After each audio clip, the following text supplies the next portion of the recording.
Najua baadhi yenu mwaka huu mtarudi kwa wananchi kwenda kuomba ridhaa tena, kwa wale ambao wamekaa kwa nafasi za wananchi. Lakini najua pia kuna madedi wangu, wakuu wa wilaya, sijui wa nani, ambao wana hamu sana ya kurudi kwa wananchi.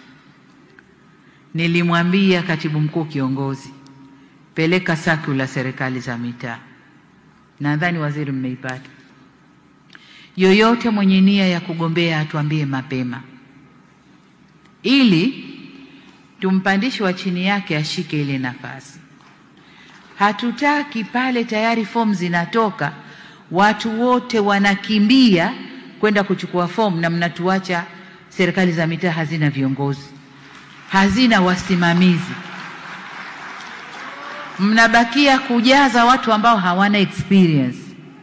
Lakini tukijua mapema, tutatayarisha watu wa kujaza hizo nafasi, kuwapa miongozo, kuwafanyia mafunzo ili wawe tayari kukabiliana na uchaguzi.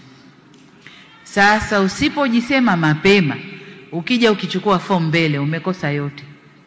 Umekosa fomu, umekosa cheo, nafasi yako utaiacha.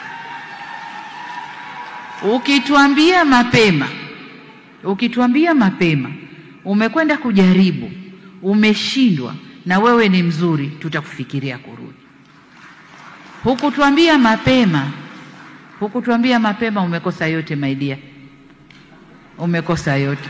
Kwa hiyo kajipimeni. Sitaki kuwaficha, kajipimeni.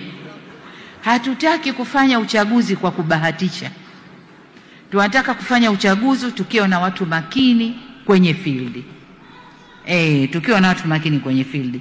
Kwa hiyo hilo nimesema ni waibie siri hapa, kama ni siri leo imekuwa dhahiri jamani, ni hiyo.